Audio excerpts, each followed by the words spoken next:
Ethan Rowley walked home from school with a heart that felt heavier than his backpack. His feet dragged along the dusty sidewalk, kicking little stones that bounced ahead of him. The sun was warm on his face, but nothing felt warm inside him. He had failed his math test again. His teacher had tried to encourage him, but the red F on the page felt louder than her gentle words. It echoed in his mind with each step. He wondered how he would tell his mother. She always tried her best to help him study, even after long days at work, and he hated the thought of disappointing her again. He had promised himself that this time he would pass. He had tried so hard, and still failure. As he neared the small park that sat between the school and the row of houses where he lived, he noticed someone sitting alone on a bench. The figure was hunched over, shoulders drooping like fading flowers. It was Mr. Dawson. Everyone in town knew Mr. Dawson. He wasn't loud or cheerful, but he greeted everyone with a polite nod. He was the kind of man who noticed small things: when the street lamp flickered, when the trash bin overflowed, when a bird's nest fell after a storm. He had worked at the old hardware store for almost 30 years. Ethan had seen him there many times, helping people with loose screws, broken latches, and questions about tools. But today, he didn't look like himself. Ethan slowed down, forgetting his own worries for a moment.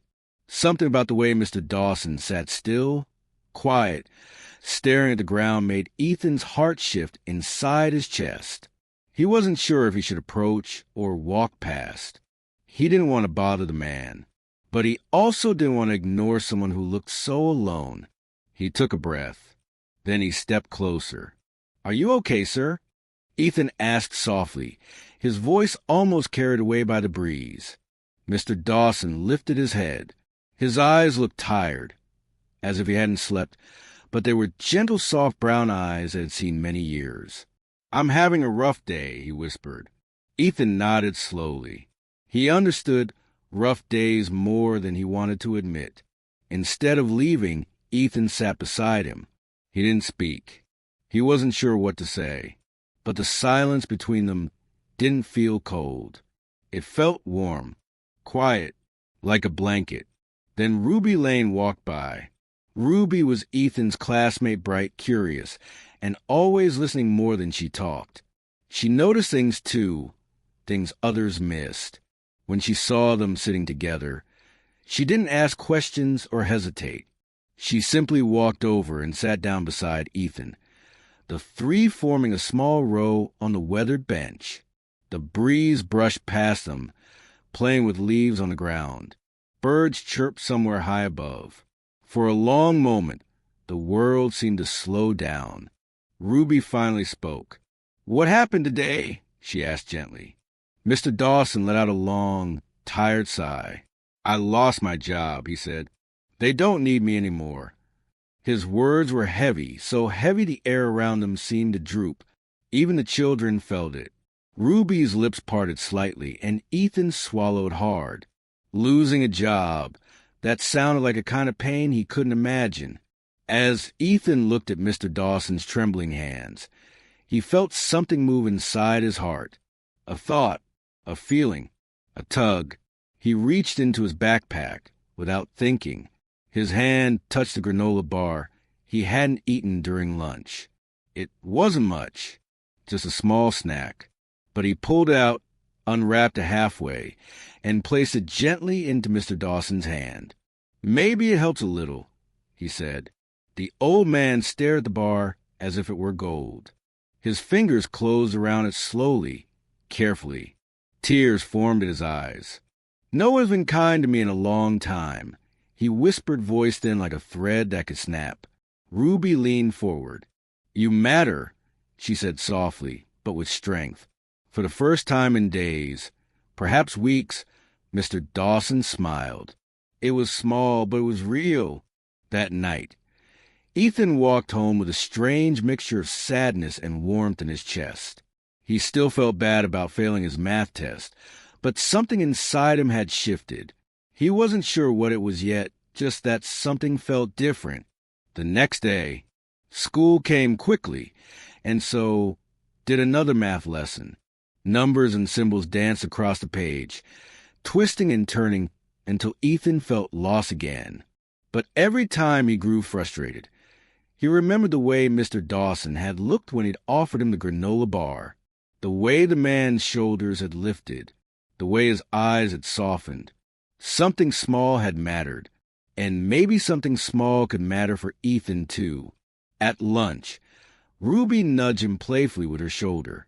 "You did something important yesterday," she said. Ethan shrugged, looking at the table. "It was just a snack." "Small things grow big," Ruby replied. Her words drifted into his heart and settled there. That afternoon, Ethan walked by the bench again. He wasn't sure why. Maybe he hoped to see Mr. Dawson. Maybe he just wanted to check if he was okay. But when he reached the bench, the old man wasn't there. Instead, a small piece of paper fluttered slightly, taped carefully to the wooden slats. Ethan stepped closer and read, "Thank you, Ethan. You reminded me I still have something to give." Warmth flooded through Ethan's chest, spreading through him like sunlight. He held the note to his heart for a moment before gently taping it back. A few days later, Ethan spotted Mr. Dawson near the market.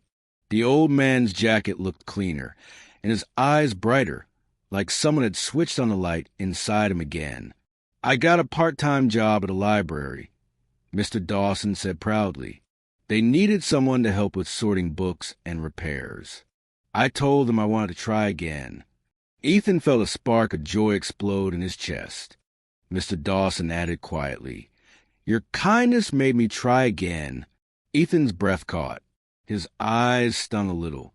He never imagined a small snack could lead to all this.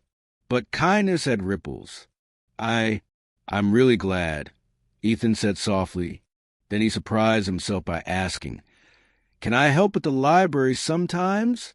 Mr. Dawson's smile widened. "I would love that." Ruby joined them too. "Me as well," she said brightly. So they formed a small team, 2 children with open hearts, and 1 old man with a spark slowly growing again. At the library, days passed quietly, gently, and with purpose. Ethan sorted books alphabetically, learning patience as he placed each one in its proper home. Ruby organized reading cards and helped younger children find their favorite stories. Mr. Dawson showed them how to repair torn covers, tighten wobbly chairs, and polish wooden shelves until they shone. The library became a place of calm and growth, a second home. As weeks passed, Ethan noticed something surprising. Math started to make more sense. Not all at once, not magically, but slowly, because helping Mr. Dawson taught him how to slow down, how to pay attention, how to take things step by step. Ruby encouraged him during every quiz review. "You're getting better," she'd say. "You just need to believe it." Mr. Dawson guided him through practice sheets, teaching him little tricks he'd learned years ago. Slowly, Ethan started believing in himself. Then came the day of the math quiz. Ethan's hand shook when he picked up his pencil. He wanted to run. He wanted to cry. But he took a deep breath, remembered the quiet afternoons in the library, and whispered to himself, "Small things grow big." He solved one question, then another, then another. He didn't get everything right, he knew that. But he tried, and he felt proud of trying. When the teacher handed back the paper the next day, Ethan stared at the score. He hadn't just passed. He had improved, truly improved. He clutched the paper and ran faster than he ever had, past the playground, past the grocery shop, straight to the library. Ruby and Mr. Dawson looked up as he burst through the doors. "I did it," he shouted, breathless. They hugged him with pride. And in that moment, Ethan felt taller than the mountains. That evening, Ethan walked home with steady steps. The world looked softer somehow. The breeze carried a gentle tune. The sky seemed wider. One small act, not even big enough to notice at first, had changed not only Mr. Dawson's life, but Ethan's too. He understood now. Kindness was a chain reaction, and he promised himself he would keep it moving, always. Moral: a small act of kindness may look simple, but its ripple can change a life, including your own. Let's learn the meaning of some words in this story. Vocabulary section. Hesitate: to pause before doing something because you're unsure. Example: Ruby didn't hesitate when she joined them on the bench. Tremble: to shake slightly from emotion or cold. Example: Mr. Dawson's hands trembled as he held the granola bar. Ripple: a small wave that spreads outward. Example: kindness creates ripples that reach far places. Flutter: to move lightly and quickly, like a leaf or paper in the wind. Example: the note fluttered on the bench.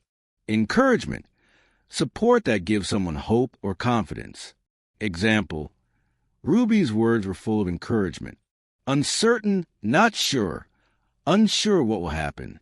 Example: Ethan felt uncertain during the math quiz. Purpose: a reason or goal for doing something. Example: working at the library gave Ethan a sense of purpose. Confidence: belief in yourself and your abilities. Example: slowly, Ethan gained confidence in math. Quietly, in a soft or calm way.